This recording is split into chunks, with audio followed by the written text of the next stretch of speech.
ایران اور قطر نے مشرق وسطیٰ میں بڑھتی ہوئی کشیدگی کو روکنے کے لیے سفارتی ذرائع کو بروئے کار لانے اور مذاکرات کے تسلسل پر زور دیا ہے۔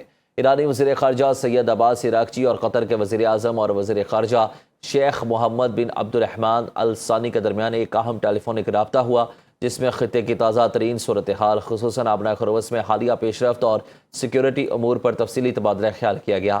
ایرانی وزارت خارجہ کے مطابق دونوں رہنماؤں نے اس بات پر اتفاق کیا کہ علاقائی تنازعات اور معاملات کا پائیدار حل صرف سفارتی کوششوں سے ہی ممکن ہے۔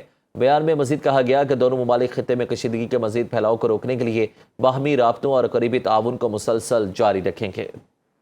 امریکی حملوں کے بعد عالمی منڈی میں خام تیل کی قیمتوں میں پھر اضافہ ریکارڈ، برطانوی کروڈ آئل 7% سے زائد مہنگا ہو گیا۔ برطانوی کروڈ آئل کی قیمت $78.02 فی بیرل ہو گئی۔ امریکی کروڈ آئل کی قیمت میں 4% سے زائد اضافہ، قیمت $74.53 فی بیرل پر پہنچ گئی۔ امریکہ کی جانب سے پابندیوں میں استثناء اور چھوٹ ختم کیے جانے کے بعد ایران کا 6.30 کروڑ بیرل خام تیل سمندر میں پھنس کر رہ گیا۔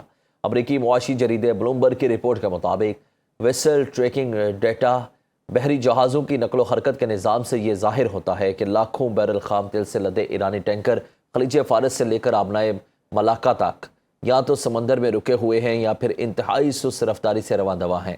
امریکی جریدے نے مزید انکشاف کیا کہ اگر خطے میں بڑھتی ہوئی موجودہ کشیدگی کے باعث امریکی بحرہ ناکہ بندی دوبارہ شروع ہوتی ہے تو ایران کا مزید تقریباً 5 کروڑ بیرل خام تیل اور دیگر ریفائنڈ پیٹرولیم مصنوعات بھی سمندر کے مختلف راستوں میں پھنس کر رہ جائیں گی۔ ایرانی پارلیمنٹ کے اسپیکر محمد باقر کالباف نے امریکہ کو سخت الفاظ میں خبردار کرتے ہوئے کہا، اگر ایران کے پاس کسی بھی قسم کا حملہ کیا گیا تو اس کا انتہائی بھرپور جواب دیا جائے گا۔ سوشل میڈیا پر جاری اپنے ایک بیان میں ایرانی اسپیکر نے واشنگٹن پر کڑی تنقید کرتے ہوئے کہا، امریکہ اب تک یہ سمجھنے میں ناکام رہا کہ دھونس، سیاسی دباؤ اور وعدہ خلافیوں کی ایک بھاری قیمت چکانی پڑتی ہے۔ انہوں نے امریکی انتظامیہ کو مشورہ دیا کہ وہ خطے میں بے مقصد اور اشتعال انگیز اقدامات سے گریز کرے، ورنہ امریکہ خود اپنے لیے مزید سنگین مشکلات کھڑی کر لے گا۔ آبنائے ہرمز کی صورتحال پر واضح موقف اختیار کرتے ہوئے باقر کالباف کا کہنا تھا کہ اس اہم ترین سمندری گزرگاہ میں تجارتی جہاز رانی صرف اور صرف ایران کے سیکیورٹی انتظامات کے تحت ہی ممکن ہوگی، اسے کسی بھی امریکی دھمکی کے ذریعے کنٹرول نہیں کیا جا سکتا۔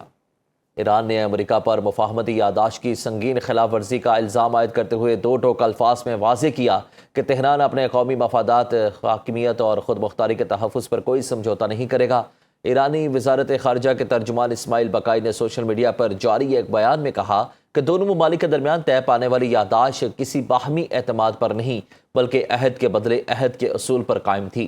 انہوں نے انکشاف کیا کہ امریکہ نے اس یادداشت کی شق نمبر 5 کی خلاف ورزی کرتے ہوئے آبنائے ہرمز سے بحری جہازوں کی محفوظ آمد و رفت سے متعلق ایران کے قانونی اختیار کو چیلنج کیا اور یک طرفہ اقدامات کے ساتھ ایران پر جارحانہ حملے بھی کیے۔ ترجمان نے عزم ظاہر کیا کہ اسلامی جمہوریہ ایران اپنی سالمیت اور دفاع کے لیے ہمیشہ ثابت قدم رہے گا۔ مشرق وسطیٰ میں ایک بار پھر کشیدگی بڑھنے لگی۔ پاکستان کا تمام فریقین سے اسلام آباد مفاہمتی یادداشت کے تحت وعدوں کی پاسداری کا مطالبہ۔ ترجمان دفتر خارجہ کا کہنا ہے کہ خطے میں بڑھتی ہوئی کشیدگی پر گہری تشویش ہے۔ فریقین تحمل کا مظاہرہ کریں اور ایسے کسی بھی اقدام سے گریز کریں جس سے خطے میں امن و استحکام کو مزید نقصان پہنچ سکتا ہے۔ نیا تنازع یا تصادم کسی بھی فریق کے مفاد میں نہیں۔ خطے میں پائیدار امن کے لیے مسلسل رابطہ، بات چیت اور سفارتکاری ہی واحد مؤثر راستہ ہے۔ اسلام آباد مفاہمتی یادداشت خطے اور اس سے باہر باہمی افہام و تفہیم، احترام اور مشترکہ خوشحالی کی مضبوط اور دیر پا بنیاد فراہم کرتی ہے۔ پاکستان خطے میں امن و استحکام اور سفارتی حل کے فروغ کے لیے تعمیری کردار ادا کرتا رہے گا۔